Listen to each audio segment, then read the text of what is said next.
Hallo, ich bin Jonas. Willkommen beim Nine Nah Tree Podcast. Heute werde ich das Buch zusammenfassen und besprechen.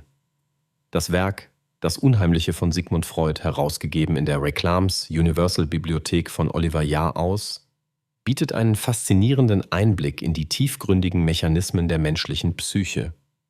Freud analysiert in diesem bahnbrechenden Essay das Gefühl des Unheimlichen und versucht, seinen Ursprung und seine Wirkung auf den Menschen zu erklären. Dabei verbindet er psychoanalytische Theorien mit literarischen und kulturellen Beispielen und zeigt auf, wie das Unheimliche uns sowohl fasziniert als auch ängstigt. Freud untersucht, warum uns bestimmte Dinge vertraut und gleichzeitig fremd erscheinen und wie dieses Spannungsverhältnis unser Verhalten, unsere Ängste und unser Unterbewusstsein prägt. Die Ausgabe mit der ISBN 3501-307 richtet sich dabei nicht nur an Studierende der Psychologie oder Literaturwissenschaft, sondern an alle, die einen tieferen Einblick in die verborgenen Bereiche des menschlichen Geistes gewinnen möchten. Durch ausführliche Interpretationen und eine verständliche Sprache eignet sich das Unheimliche sowohl für Einsteiger als auch für Fortgeschrittene. Das Buch fordert zum Nachdenken über die eigenen Ängste und Erfahrungen heraus und liefert zugleich ein Werkzeug, um besser mit ihnen umgehen zu können. Es ist eines der wichtigsten Werke für das Verständnis moderner Psychoanalyse und öffnet die Augen für die komplexen Wechselwirkungen zwischen Bewusstem und Unbewusstem. Ich werde Ihnen die wichtigsten Erkenntnisse aus diesem Buch mitteilen. Erstens: Definition und Ursprung des Unheimlichen. Freud beginnt sein Werk mit einer eingehenden Definition des Begriffs unheimlich. Er untersucht die sprachlichen Wurzeln und verweist darauf, dass das Unheimliche aus dem Heimlichen, dem Vertrauten, erwächst. Das Unheimliche ist demnach das Vertraute, das in eine unbekannte, unangenehme Sphäre verschoben wurde. Durch diese sprachgeschichtliche Analyse zeigt Freud, wie eng unsere alltäglichen Empfindungen mit tieferen, verdrängten Ängsten verbunden sind. Der Ursprung des Unheimlichen liegt laut Freud oft in Kindheitserfahrungen, frühkindlichen Fantasien und verborgenen Wünschen, die durch bestimmte Auslöser ins Bewusstsein zurückkehren. Daraus folgt, dass das Unheimliche eine Brücke zwischen dem Bekannten und dem Unbekannten bildet.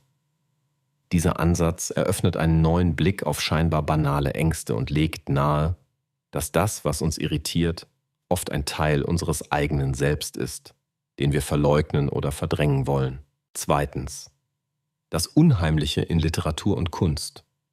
Freud illustriert seine Theorie anhand zahlreicher literarischer Werke, insbesondere E.T.A. Hoffmanns Erzählung Der Sandmann. Anhand dieses Beispiels analysiert er, wie bestimmte Motive, wie Doppelgänger, Puppen oder Augen, das Unheimliche hervorrufen. In der Kunst und Literatur wird das Unheimliche gezielt eingesetzt, um Emotionen zu verstärken und das Publikum zu irritieren. Freud macht deutlich, dass künstlerische Darstellungen oft tiefsitzende psychische Konflikte ansprechen, die im Alltag verdrängt werden. Das Unheimliche fungiert dabei als Spiegel für unsere eigenen Ängste und Sehnsüchte.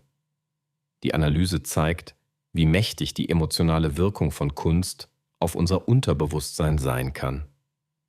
Wer sich für Literatur, Film oder Kunst interessiert, findet in Freuds Betrachtungen einen Schlüssel zum Verständnis subtiler Spannungselemente und psychologischer Wirkungsmittel. Drittens: Psychoanalytische Deutung und Mechanismen des Unheimlichen. Ein zentraler Aspekt des Buches ist die psychoanalytische Deutung des Unheimlichen. Freud argumentiert, dass das Gefühl des Unheimlichen immer dann entsteht, wenn das Verdrängte wiederkehrt, etwa in Form von verdrängten Ängsten, Tabus oder traumatischen Erinnerungen. Die Mechanismen der Verdrängung, Projektion und Übertragung sind entscheidend, um zu verstehen, warum uns bestimmte Situationen oder Objekte plötzlich unheimlich erscheinen. Freud erklärt, dass das Unheimliche oft mit existenziellen Themen wie Tod, Identitätsverlust oder Kontrollverlust einhergeht. Durch seine Analysen liefert Freud nicht nur erkenntnistheoretische Grundlagen für die Psychoanalyse, sondern auch einen praktischen Ansatz, um sich selbst besser zu verstehen und mit eigenen Ängsten bewusster umzugehen.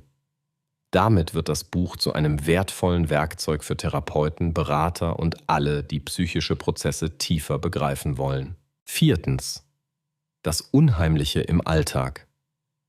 Freud beschränkt sich nicht nur auf theoretische oder literarische Beispiele, sondern zeigt, dass das Unheimliche auch im Alltag eine wichtige Rolle spielt. Typische Situationen sind das Beklemmungsgefühl in bestimmten Räumen, das Wiedererkennen scheinbar vergessener Kindheitserinnerungen oder das unerklärliche Unbehagen bei Routinen. Freud beleuchtet, wie Alltagsängste oft ihren Ursprung in verdrängten Erfahrungen haben und wie das Unheimliche als Warnsignal des Unterbewusstseins fungieren kann. Er regt dazu an, die eigenen Emotionen bewusster wahrzunehmen und das Unheimliche nicht nur als Störung, sondern als Chance zur Selbstreflexion zu begreifen. Dies ermöglicht, Ängste zu enttabuisieren und einen konstruktiven Umgang damit zu entwickeln. Das Buch inspiriert dazu, Routinen und Verhaltensmuster kritisch zu hinterfragen und von Neuem zu interpretieren. Schließlich Bedeutung des Unheimlichen für mentale Gesundheit. Ein weiteres zentrales Thema ist die Rolle des Unheimlichen für die mentale Gesundheit. Freud weist darauf hin, dass die Auseinandersetzung mit dem Unheimlichen ein wichtiger Schritt für die psychische Entwicklung ist.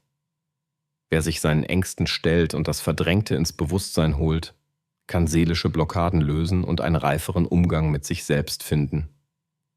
Freud zeigt, dass das Unheimliche kein bloßes Randphänomen ist, sondern tiefe Einblicke in unser Selbstverständnis und unsere zwischenmenschlichen Beziehungen erlaubt.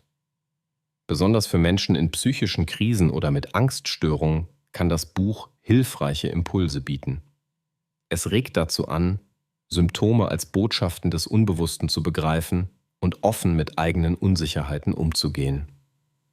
So trägt das Unheimliche entscheidend zu einer neuen Sicht auf mentale Gesundheit bei und bietet Ansatzpunkte für therapeutische Praxis, persönliche Entwicklung und gesellschaftlichen Diskurs. Zusammenfassend: Das Werk Das Unheimliche von Sigmund Freud, herausgegeben von Oliver Jahraus, richtet sich an ein breites Publikum. Studierende und Forschende der Psychologie, Literatur, Kultur- und Kunstwissenschaften finden hier einen unverzichtbaren Klassiker, der die grundlegenden Mechanismen unseres Seelenlebens verständlich macht. Doch auch für Laien, die sich mit ihren eigenen Ängsten und Lebensfragen auseinandersetzen möchten, ist dieses Buch eine inspirierende und praxisnahe Lektüre. Wer nach einem tieferen Verständnis von Angst, Identität und den verborgenen Dynamiken des Unbewussten sucht, wird von Freuds Analysen profitieren. Das Buch unterscheidet sich von vielen anderen Werken zur Psychoanalyse und Mental Health durch Freuds grundlegend innovative Kombination aus Sprachphilosophie, psychologischer Forschung und kultureller Interpretation. Anders als populärwissenschaftliche Ratgeber oder spezialisierte Studienbände bietet es eine gelungene Mischung aus theoretischer Tiefe, literarischer Analyse und praktischer Lebenshilfe. Dadurch wird es zum idealen Begleiter für alle, die nicht nur oberflächliche Lösungsansätze suchen, sondern an den Wurzeln ihrer Ängste und Verhaltensmuster arbeiten wollen. Ein weiterer Vorteil liegt in der kompakten und zugänglichen Ausgabe der Reclams Universalbibliothek, die durch ihre Klarheit und Aktualität besticht. Während andere Werke oft entweder zu abstrakt oder zu anwendungsorientiert sind, gelingt es Freud und Jahraus, Brücken zu schlagen, von der Wissenschaft zur Praxis, von der Theorie zum Alltag. Wer das Buch kauft, investiert in langfristiges Wissen über sich selbst und die Dynamiken innerhalb von Gesellschaft und Kultur. Es hilft, persönliche Unsicherheiten weniger als Schwäche, sondern als normale und sogar produktive Eigenheit zu begreifen. Das Unheimliche ist daher mehr als nur Lektüre. Es ist ein Werkzeug für Selbsterkenntnis, mentale Stärke und ein tieferes Miteinander. Wer sich auf Freuds Gedankenwelt einlässt, wird die eigenen Ängste besser verstehen, reflektieren und kreativ nutzen können. Wenn Sie unterstützen möchten, Oliver Jahraus, können Sie das Buch über den Amazon-Link kaufen, den ich in der Podcast-Beschreibung angegeben habe.